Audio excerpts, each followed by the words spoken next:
took change. So at 1 a.m. this morning, a 911 dispatch received a call for shots fired in progress at a residence in the 2300 block of Cabot Street in southwest Detroit, 4th Precinct. Our officers from the 4th Precinct quickly responded to the location. They arrived roughly at 1:15. Once the officers arrived, they met with a property owner of what's described as a two-family flat. The property owner indicated that this is the second night that this residence has been shot up. On November 3rd at 4 a.m., this residence was shot up 13 times. 13 times shots were fired into the location, a single incident. And then later, this incident on November 4th at 1 a.m., a suspect fired into the residence 5 times. So I want you to take note of the first time, the 13 times at 4 a.m. As we go through this. So each time this location was shot up, there were occupants inside, ages ranging from 20, 25, 38, and 47 years old. Certainly you can see the significant concern here. Once again, we're talking about a drive-by shooting in an occupied residence. Fortunately, in both of those incidents, no one was struck by gunfire. The property owner did have personal footage of the November 4th incident. And so he showed the officers that. It wasn't very good footage. But as we conducted our investigation, we learned of a nearby green light location. Now in that location was an apartment complex. We did obtain some footage. And from that footage, we were able to get a good vehicle description. Because the first incident, there were no witnesses, no vehicle description. However, but on this second incident, because of the green light camera, we were able to get a good vehicle description. So while the officers were conducting their investigation, additional officers observed the suspect's vehicle, who was described as a Pontiac, I think it was a Pontiac G4. That vehicle was described, and the officers saw a vehicle matching that description. They then attempted to initiate a traffic stop unsuccessfully. The suspect driving that vehicle fled at a high rate of speed. They initiated a pursuit. This pursuit lasted, went in the I-75 freeway, high rate of speed, going to the east side of the street, east side of the city, roughly in the 7th Precinct. Now, at this point, a supervisor who was monitoring the pursuit made a decision because of the speed, and while they were properly pursuing a dangerous felon, a decision was made to terminate that pursuit. Now, it should be noted, again, the first incident where that home was fired upon 15 times, there was no suspect and no vehicle description.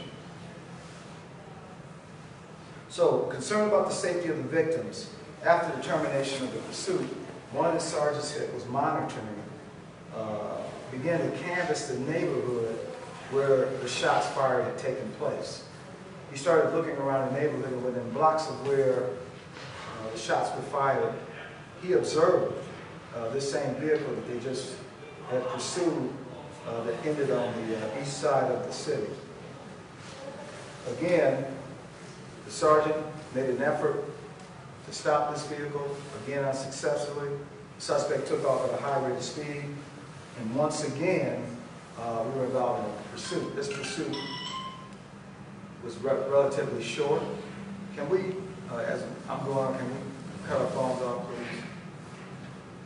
Again, he made an effort to stop the vehicle unsuccessfully, but as the sergeant was doing so, the suspect from inside the vehicle began to fire shots at the sergeant. There was a second sergeant who was also involved in the pursuit. Now, when he fired the shot at the sergeant returned fire through his windshield of his police cruiser. I believe, and again, I'm not absolutely certain, that the second sergeant who was in this pursuit also fired as well. That suspect continued to evade the police at a high rate of speed. And so at some point, the suspect stopped, may have stopped because the sergeant blocked him in as the suspect was making an effort to back up officers who had arrived on the scene, because once the officer or the sergeant was fired upon, he immediately put out a help call or he was being fired upon. Not sure of the language, but the officers knew that he had located the vehicle and that he was fired upon. And so as this vehicle was stopped, the officers got out of their police vehicles. There may have been shots fired. Not sure how many shots had been fired by the suspect at that point, but multiple officers fired rounds at the suspect. The suspect then took off from that location. He went a short distance, high rate of speed, went through a fence, and collided with a parked semi-tractor truck. The vehicle was disabled.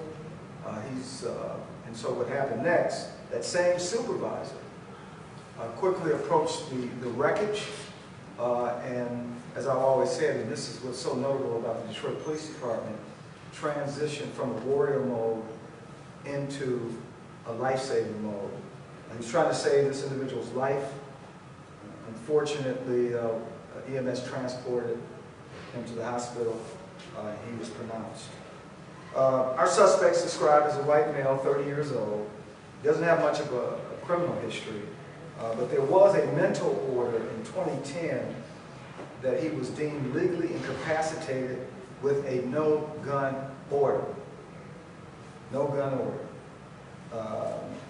We did learn from his sister, who I'm told that you may be talking to later today, that he was diagnosed with schizophrenia for 10 years and has been in and out of treatment centers 10 to 15 times. And again, this came from his sister, that the suspect did not feel he was getting the treatment he needed. And once it was the suspect who made the decision that he wanted to go to the crisis center. So he went into the crisis center, checked himself in, and what I'm now learning is that within several hours of his check-in, I think he checked in on the 3rd at 6:26 p.m. He was released roughly 10 o'clock, 10:30, so within hours. His sister's ex-boyfriend then went to the hospital and brought him home. But let me tell you what's interesting about this case. You've oftentimes heard me say this system is broken. Clearly, I say there's evidence that this mental health care system is broken, and there's a lot of questions that we don't necessarily have the answers to. But let me say this. We believe that based on a hospital band that he was wearing, we have photographs of the band. We won't release that because of HIPAA, but on the band, I will tell you to show that he was admitted on the 3rd at 6:26. As I started my briefing, I told you about the shooting incident on the 3rd at roughly 4 a.m. So following that shooting incident, this individual understood that he was in a crisis. He understood that. And he wanted to go to the hospital. He did that. But again, according to his sister, who our homicide commanding officer had a conversation with, she told our commanding officer, yes, her brother checked himself into the crisis center. And as he was being released, again within hours of being checked in, he told the doctor, allegedly, that if something happens, you are at fault. If something happens, you are at fault. And allegedly, this is what he told the doctor just as he was being released. So again, the other thing that we just learned in the last hour, as we started to do some background, we knew he had admitted himself in the hospital, he had a hospital band. But what did not happen, crisis center, it appears, did not contact the Detroit Wayne Integrated Health Network, as is commonly referred to as DWIN. They were not notified. Had that happened, they would have known that he was in the system. He had an assigned caseworker. And so once again, clearly, one could say that this system is broken. He was crying out for help. He wanted to help. And now he's no longer here. He is no longer here. So, as you know, this is the third shooting incident involving a person suffering mental illness in the recent past. Starting with the recent, it's probably 2 months ago now, a suspect who was in the middle of the intersection with a sword and 2 knives. That ended up in a fatal shooting. And then we know about the barricaded suspect from last week that had a hostage. And that hostage was, her life was saved, but unfortunately fatally shot. And now this incident. Once again, we believe in this instance, broken.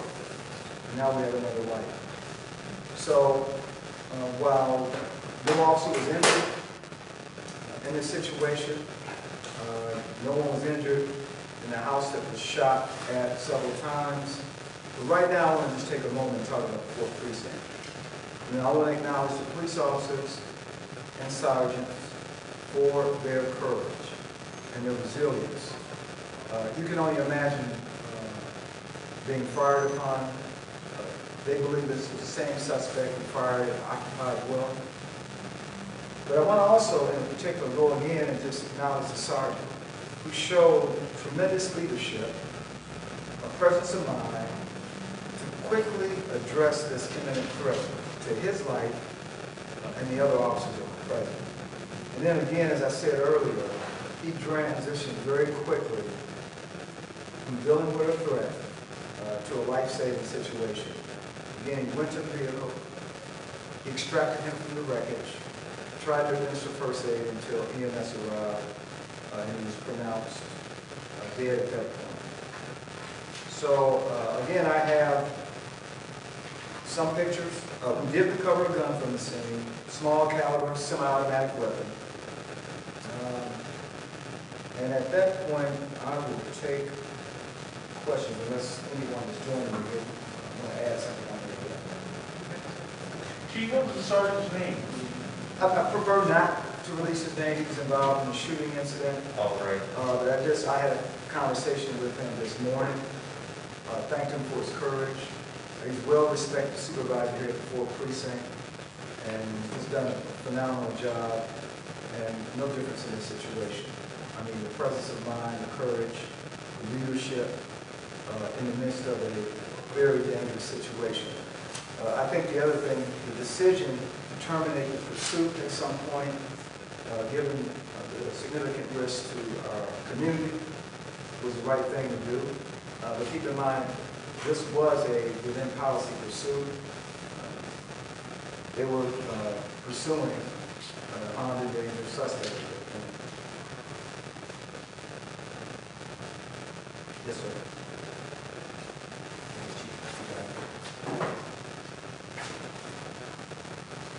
Okay, any other questions?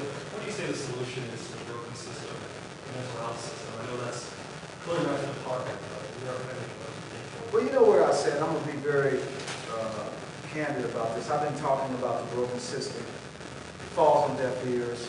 I say to you, all of you journalists, those who write, those who have television, you know, I find it interesting that when we talk about the broken system, when are we going to challenge and find out what's going on in the crisis center?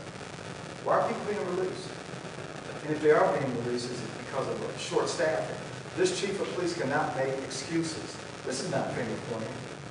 And then you have folks that will turn around and say, we want to reimagine the work of the men and women of the police departments across this country. They shouldn't even be involved with the mental illness.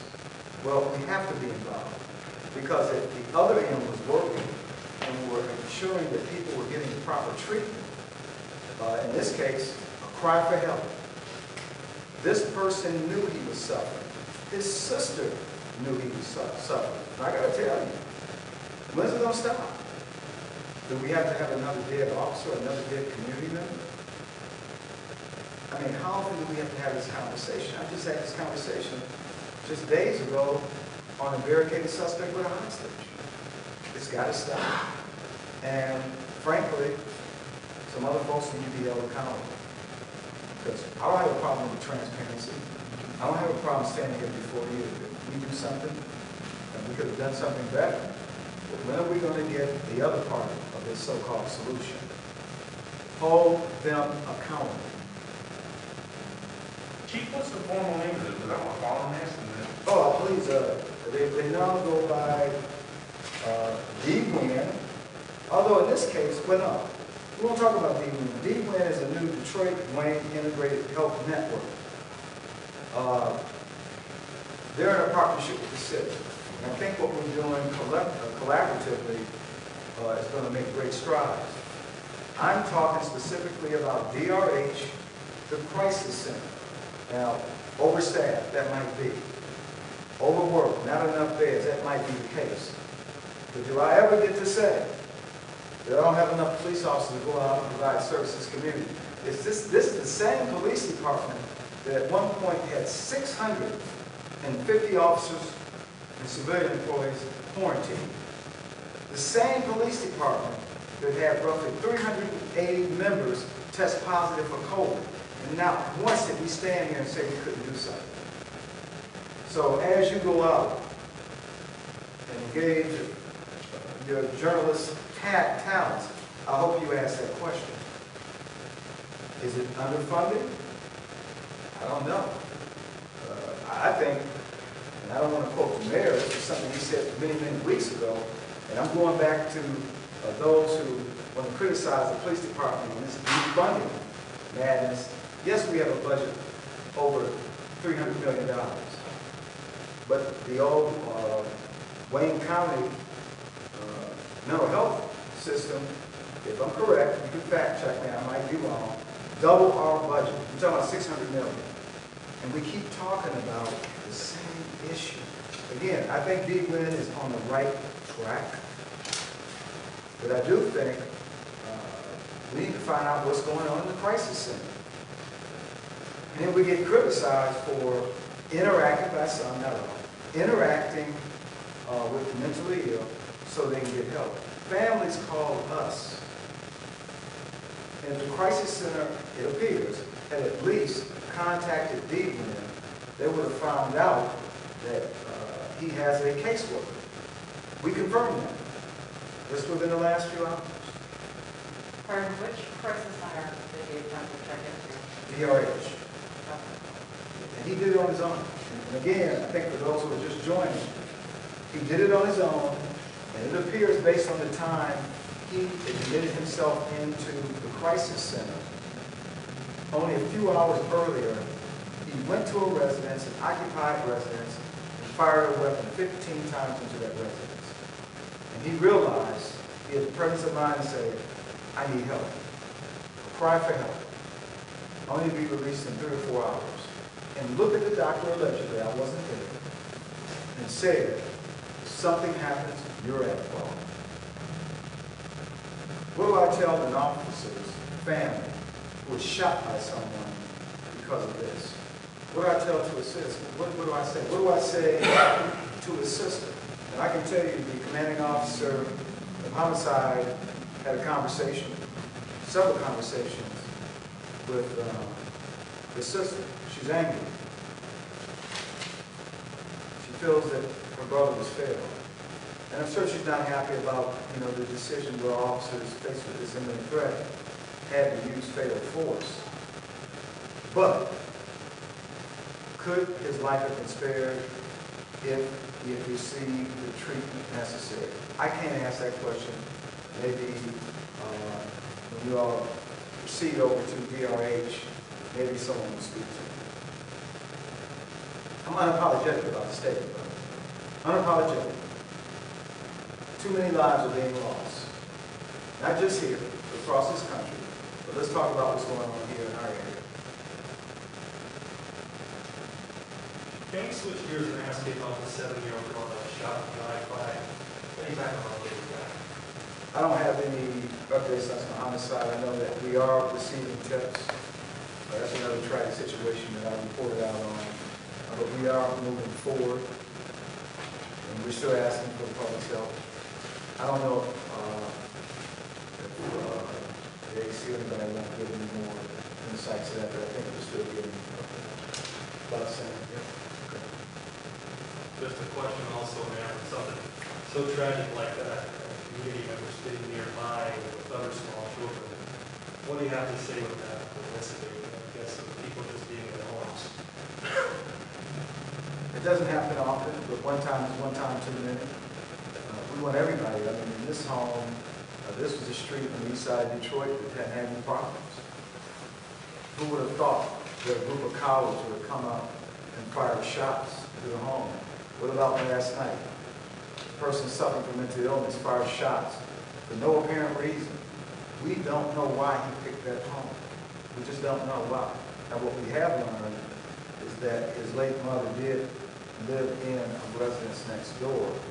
We don't know if there's any connection to that, but she did live next door prior to that.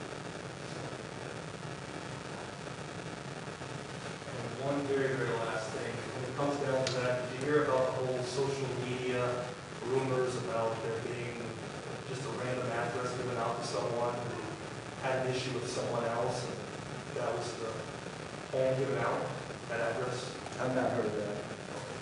I mean, I don't believe a lot I hear in social media. You heard me also say, and again, I know that you have your job to do, and we fan the flames and incite anxiety among Detroit voters who believe that we will have armed individuals walking in polls, impeding the right of Detroiters to go in and vote. It didn't happen. I said it. Didn't mean that we weren't prepared to address any threat. I also said, in collaboration with our federal, state, and local law enforcement partners, zero. All of a sudden, we're running around chasing this myth that created so much anxiety in our city. Why do I know? Because I've talked to Detroiters. They were afraid. There were some Detroiters, I think, one of the deputy chief, assistant chief, new assistant chief, a good friend in the neighborhood he resides in is a lawyer. He says, I'm going to go vote. But I don't normally do this, but I'm taking a gun to the poll. And you know why he said he was going to do it?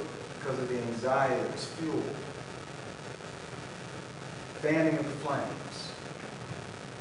That's the kind of stuff that needs to stop. Yes, ma'am.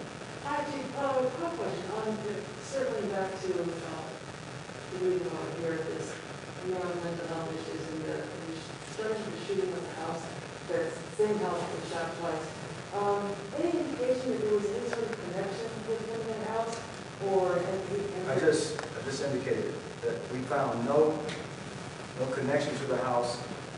The closest connection was the fact that his mother, at some point, resided next door to that location.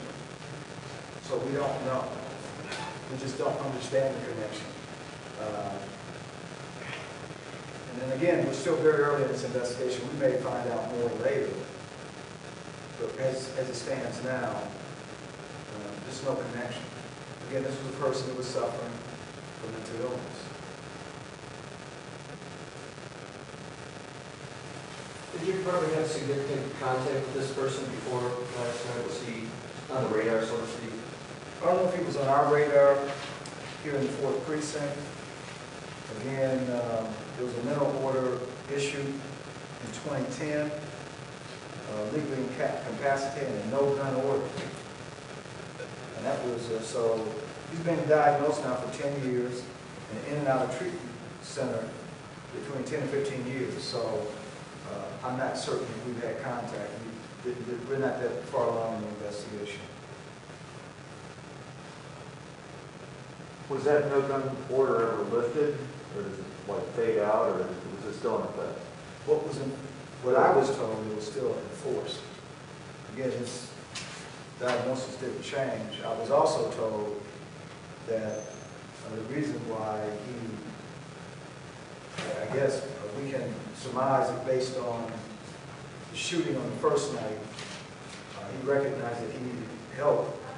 And I'm also told, I don't know if it came from his sister, that he hadn't taken his medication in several days, which may have been a contributing factor to the violence.